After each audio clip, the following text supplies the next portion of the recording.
Now, I expect that as I say all this, Bill is preparing to accuse me of the genetic fallacy, because I might seem to be... Bullseye!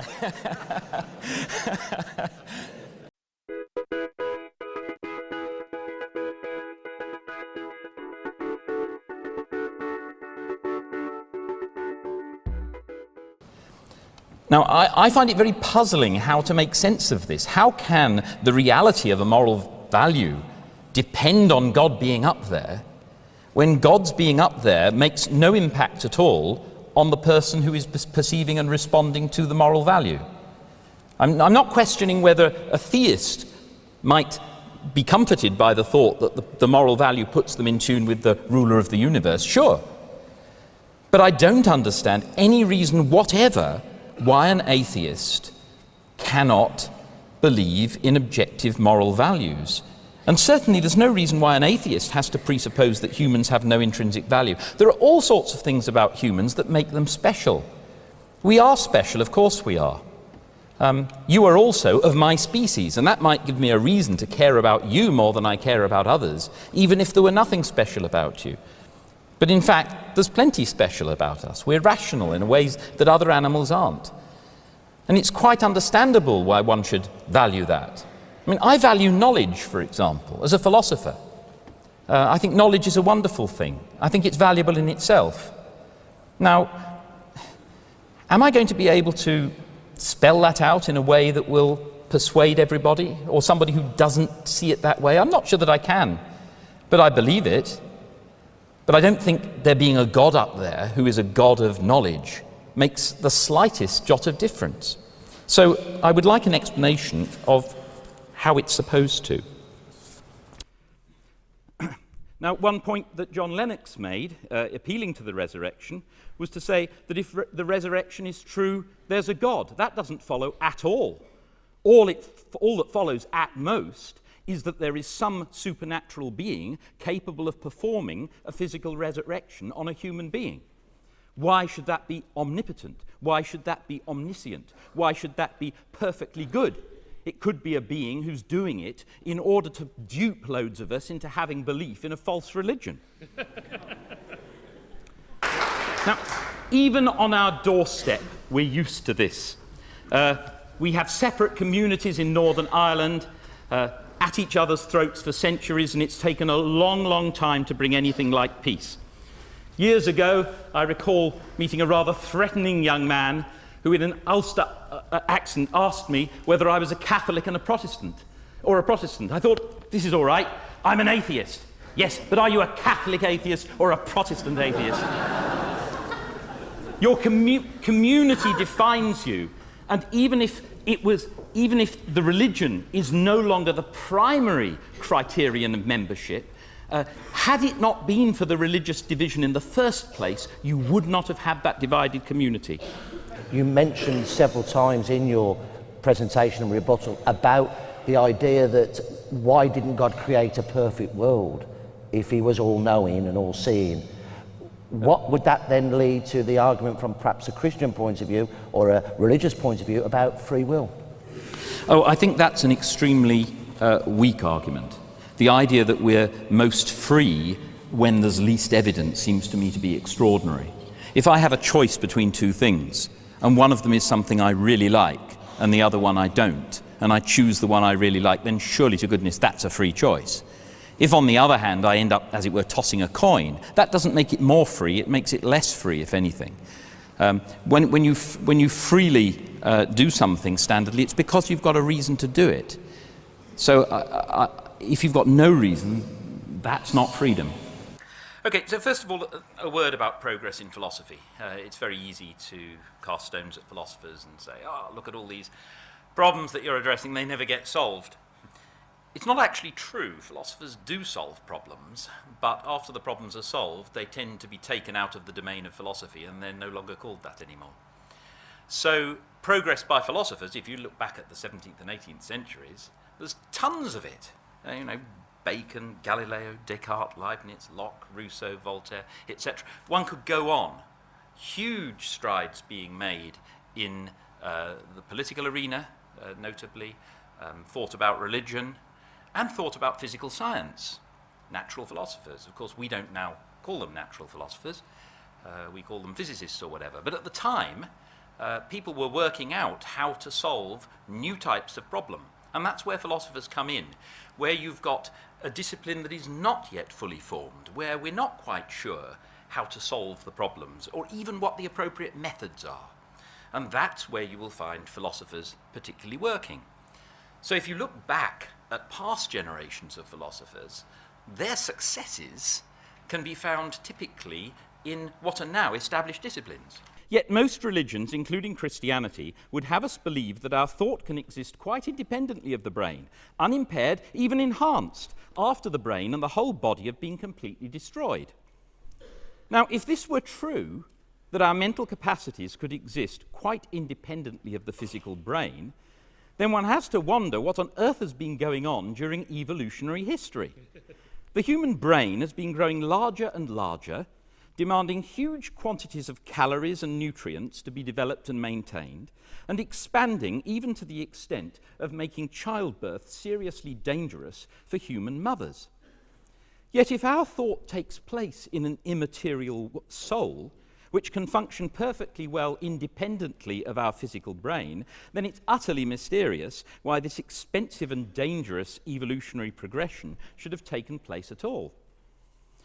In short, all solid experimental evidence and all plausible scientific theory points to the brain as the basis of thought and shows the brain acting only through causal intermediaries, sending signals through the nerves and so forth.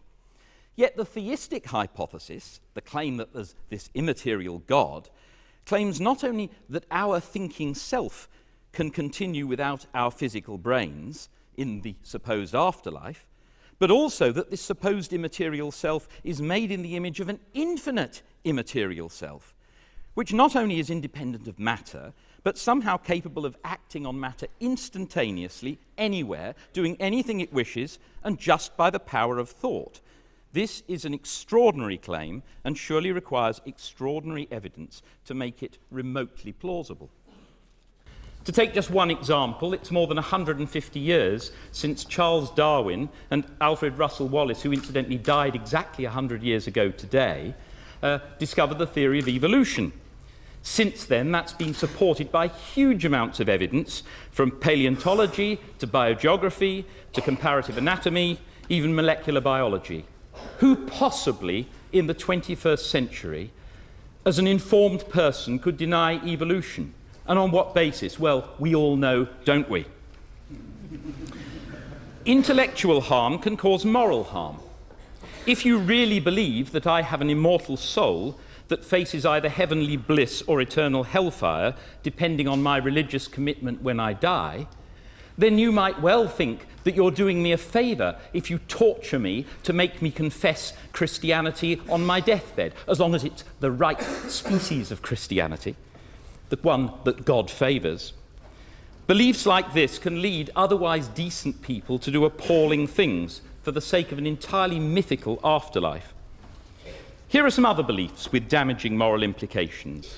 That women should be subservient to men, that homosexuality is a sin, or contraception, or blood transfusion, that apostasy deserves death, as Noni emphasised, that some people communicate with evil spirits, which can be defeated only by killing them, that the Jews have an absolute right to a particular area of land, irrespective of the wishes of those who lived there, that martyrdom will secure eternal life in the company of 70 willing virgins, that Christians will be raptured up to heaven at Jesus' second coming, so that catastrophic climate change or nuclear war can be welcomed rather than worried about.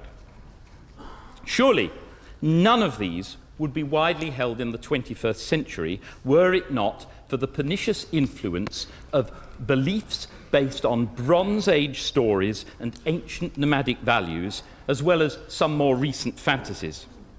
Are you a naturalised epistemologist? I was really pleased with myself then. I've been panicking for the last 5 minutes. How do I pronounce that properly? I ain't saying this again. Right. Actually, I'm a sceptic.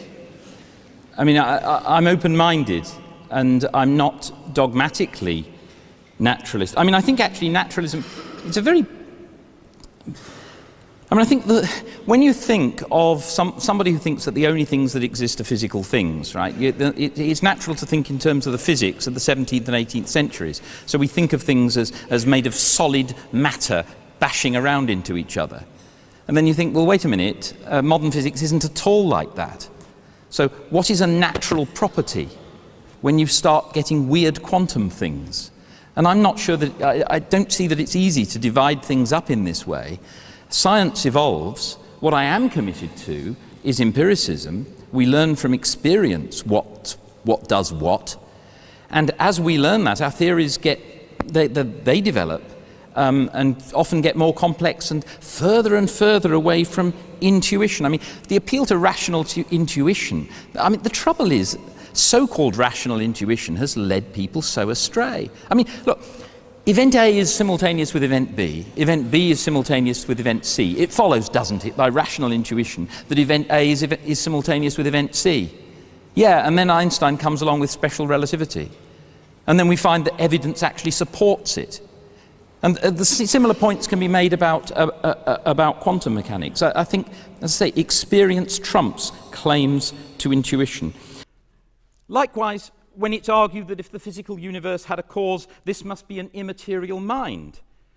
Recall, we've got no evidence at all that a mind can exist in the absence of material things, let alone the entire universe. The idea that a mind might exist in that way is just complete speculation. It's surely far more plausible to say that if, despite everything I've said, the physical universe had some non-physical cause, maybe it did, it's probably going to be something completely beyond our conception. Big jumps in science have generally involved having to think of things that we couldn't have thought before.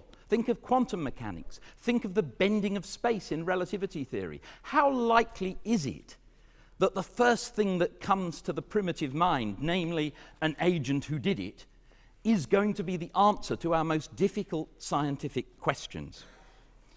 There's no reason at all to suppose that our faculties will be competent to answer that question. Maybe they will, maybe they won't.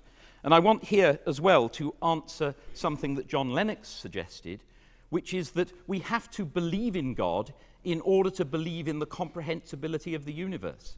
Well, I don't think scientists start out believing that they're going to find the evidence for the answers to everything. They hope they will. They try, but you can do that without believing that the universe is going to be ultimately comprehensible to you, let alone having to have some theory of why it's comprehensible. We happen to have found that our animal faculties, which have evolved for medium-sized objects moving at medium speeds, amazingly, have managed to lead us to lots of theories well beyond those boundaries. Aren't we lucky? Why? I don't know. Nor do you. His philosophy, as I've said, is very down to earth. Looked at from a century later, from Darwin, it fits in beautifully.